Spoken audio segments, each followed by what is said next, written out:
this is actually what this fight is actually all about. This is why Elon is involved in this right now. He's not tweeting this out of nowhere. He's not coming at this out of nowhere. The Trump tax cuts are expiring next year. They are trying to lift the debt limit now because reauthorizing the Trump tax cuts next year are going to explode our federal debt. It's going to explode our deficit again. And they don't want to lift the debt limit then to do that. They want to lift it now. That's why they're because that'll draw too much attention to what their tax cuts are doing. And this way, if they split it up, it's less of a story. And that's why Elon's getting involved. His net worth has, I believe it's almost doubled since the election. He is trying to further explode his net worth. And he is trying to leverage everything from income from federal contracts to reducing his own personal taxes. This is what this is about for him. Trump has a different set of priorities for himself. He's trying to line his own pockets and figure out his own political preservation in this moment. And sometimes those things are aligned and sometimes they're not. And I think right now we're in one of those friction points. It's sort of the definition of an oligarchy where even though these guys aren't these, I mean, Trump's not even in office yet. His like billionaire mob daddy, enforcer, basically, is like controlling whether the government will stay open. Elon Musk just being a champion for free speech, or championing free speech, is had them terrified just like this, bro. I be hearing them talk about how this is oligarchy. You know what I mean? Because they're trying to downsize and do all these different things. No, bro. We're trying to cut off all the fat in the government that is unnecessary, all the unnecessary spending, you know, all of these different causes that we don't know about, all of these shell companies, so to speak, or shell departments, shall I say.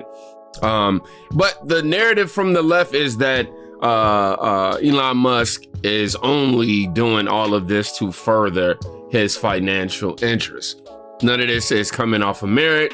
You know, at least that's the assumption I get when I'm listening to her.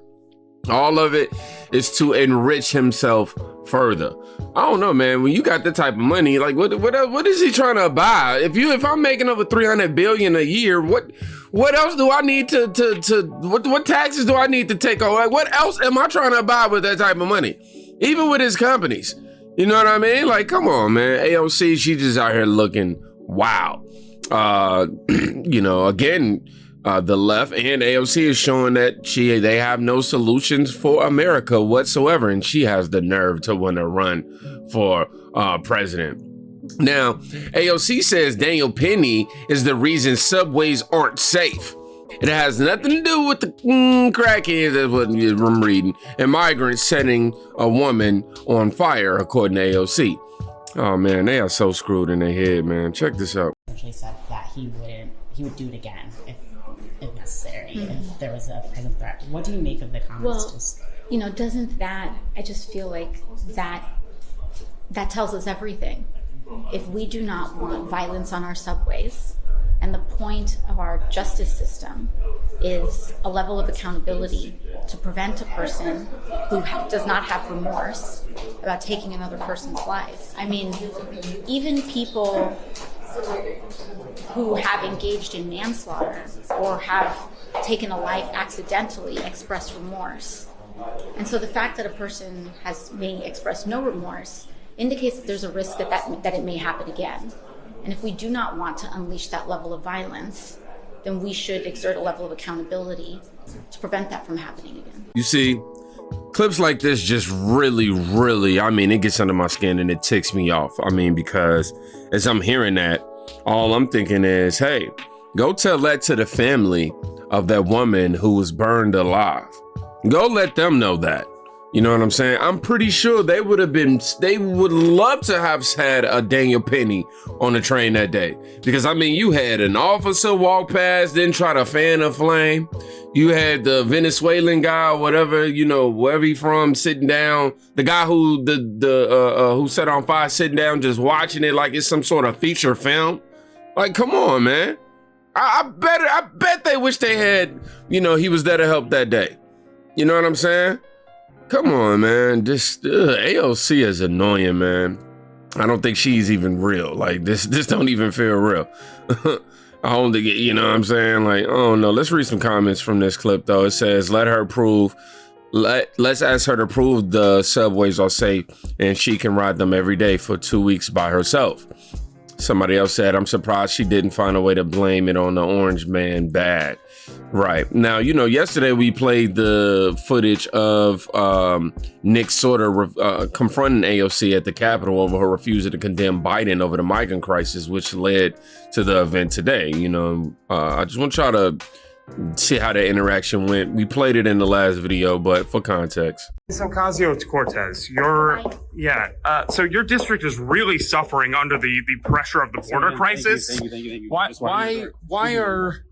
I'm sorry. Trying to get through the tour, man. Don't touch me. What?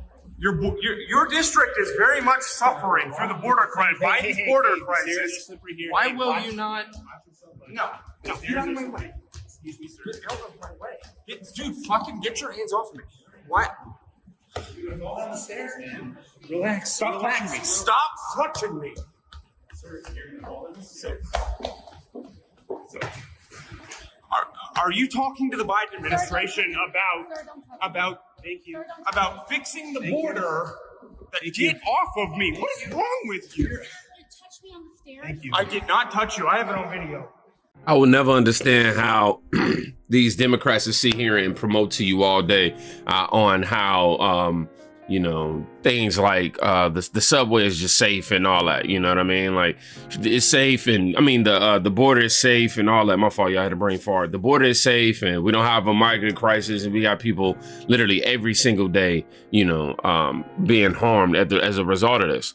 I'm just tired of these Democrats not being willing to acknowledge their issues, their problems, to acknowledge the real problems, that's happening in America, the things that actually affect us on a day-to-day basis. That's the reason why they lost. Now, AOC says she's worried about the impact of billionaires like Elon Musk, obviously.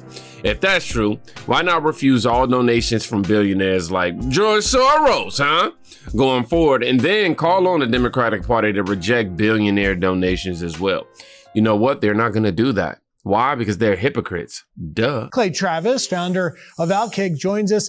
Clay, what was your reaction when we heard the really ranting of AOC about the oligarchs? I just spent a week last week at Mar-a-Lago with billionaires coming through, not just to include the TikTok CEO and Bezos, but you had the Japanese SoftBank CEO coming and pledging $100 billion. Clearly, the economic center of the universe seems to be running through Mar-a-Lago, not Silicon Valley, but yet obviously AOC really upset about the influence of billionaires. Did she mention George Soros? Maybe I missed it. The billionaire influencer who is the primary funder of so many different Democrat campaigns out there, including in particular his ability to take control of so many different district attorney races all over the country, because he recognized a pressure point there that could be massively influential, that wouldn't cost very much money to fundamentally alter the way that we handle criminality in this country. And I think the violent crime wave that has occurred all over this country is a direct result of soft on crime policies put in place by billionaire George Soros and many of the people he advocates for, including AOC herself. But look, here is my big take on this in general. First of all, let's talk about Elon Musk. He decided he wanted to be better at building cars than 100 years of car history based on the combustion engine, and he did it with an electric vehicle. That seems pretty impressive. The marketplace has rewarded his ingenuity, as it should, for that. He also decided, hey, you know what? I think I can send rockets to space better than NASA. Come on now, boy, put some respect on Elon's name. Now they keep trying to make it seem like Elon is somebody who a nobody out here. Granted, of course, he's like anybody else. He pay people to get things done in order to achieve a goal or whatever the case. But don't get it twisted. He has a vast library of knowledge in his mind. Trust me.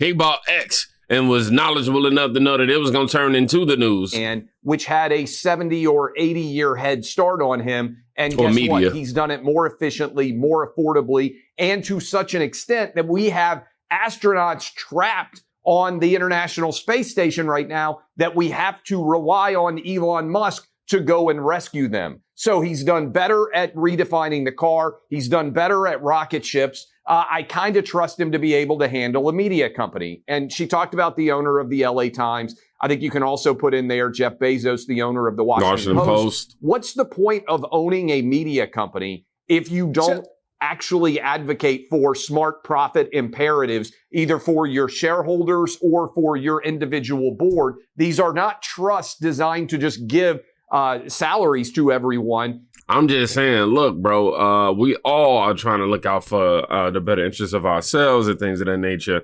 Why not be trying to make sure you can make your life easier? That's the whole point of us voting Donald Trump into office in the first place, so that he can get in, implement some strategies, and, sign some things into place that will make our lives easier, that will benefit us in some way, form, or fashion.